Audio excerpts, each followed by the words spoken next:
Fala, socorrista! Seja muito bem-vindo a essa aula onde nós vamos falar sobre as compressões torácicas na mulher grávida. E agora vai uma notícia.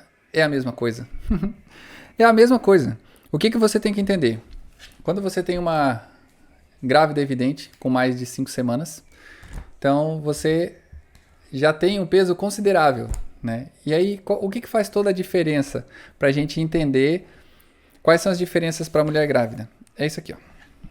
Então aqui, ó, essa parte aqui, ó, é a artéria, essa parte aqui é a veia cava. A veia, ela vai passar do lado direito e a artéria do lado esquerdo. Quando a gestante, né, ela está deitada, o que acontece aqui, ó, você vai ver que o feto, ele vai comprimir os grandes vasos, seja ele a artéria ou a veia, vai comprimir os dois. Só que a artéria, ela é muito mais calibrosa, aqui tu vai conseguir ver a estrutura da artéria, né? Olha aí no seu livro. Você vai ver a estrutura da artéria. E ela é mais forte. Então, se o peso do feto está na artéria, mesmo assim o sangue continua passando.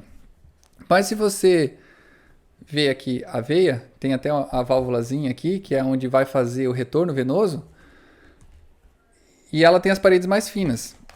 Então, ela acaba comprimindo e não passa esse sangue. Por isso que, pensa da seguinte maneira. Lembra que lá no começo, um pouquinho antes, eu falei sobre a fração de compressão torácica? E sobre o retorno cardíaco espontâneo, que você precisa fazer as compressões até chegar a 9 para daí começar a encher o coração e começar a fazer. Mesma coisa quando começa o retorno cardíaco espontâneo. Não vem forte, ela vai indo devagarzinho até ficar forte. E como que a gente sabe isso? Através do choque. Lá no afogamento a gente vai ver o que é choque compensado e choque descompensado. Mas eu já vou dar uma dica. Quando você tem aqui o pulso distal, o pulso radial, quer dizer que o choque já compensou. Se a vítima voltou e ela teve lá o retorno cardíaco espontâneo, chegou até aqui no distal, ela já está com a coloração normal, beleza, ela já teve, então ela vai conseguir talvez ficar nessa posição. Mas se ela não conseguiu ainda, né, ela ainda está muito pálida, ela não teve esse retorno cardíaco espontâneo, e ela se manter nessa posição, o que vai acontecer? Vai parar de novo. Isso aqui não cabe só para grávida, cabe também para pessoas muito obesas, né? Ou obesas, que seria o jeito certo de falar. Então aqui, pessoal, você tem aqui algumas definições, daí você vai ver aqui que a gestante ela vai ter um débito cardíaco de 10 a 30%, né? Quando comparado a uma pessoa normal. Por isso que ela não pode ficar muito tempo nessa posição. Na página 128 aqui, aí a gente vai passar algumas alternativas de como que você vai evitar que aconteça esse problema. Uma das alternativas é o deslocamento uterino.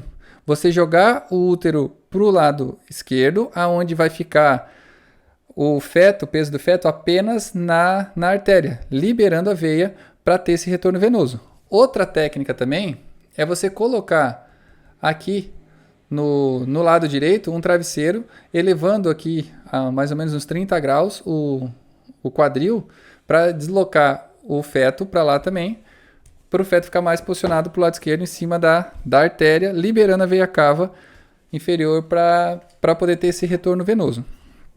Aqui daí são outras maneiras de fazer, né? Aqui são com 2 mãos. E aí depois aqui na parte de compressão torácica é normal, né? Mas na página 131 tem um desenho lá com uma pessoa só fazendo a ECP numa gestante. Então ela está lá fazendo a compressão, mas tem lá do lado direito uma toalha fazendo a elevação, fazendo esse deslocamento uterino. Beleza? Pessoal, poucas pessoas falam sobre a RCP em gestante, então eu acho muito interessante trazer isso aqui, até porque quando eu for falar lá na parte de afogamento, eu quero que você lembre muito do que eu falei aqui para aprender lá. E como eu falei para vocês, aqui eu não vou enrolar, é sempre direto ao ponto para você logo sair aplicando, porque o que você precisa aqui é entender a matéria. Beleza? Me diz aqui o que você achou dessas técnicas aqui, todas as técnicas que eu passei sobre o deslocamento uterino, sobre a toalha ali no quadril. Tá tudo bem escrito aqui no livro, né? Você que não tem o livro, né? Adquire o seu para você ter essa informação aqui por completo. Mas não precisa adquirir, só aqui no curso você também já consegue bastante informação. Beleza? Te vejo na próxima aula. A próxima aula a gente vai falar sobre técnicas de respiração ou ventilação. Qual que é o certo? Respiração ou ventilação? E agora? Eu já falei as duas coisas aqui, né? E você vai entender na próxima aula por que eu falei as duas coisas. Beleza? Te encontro lá. Valeu!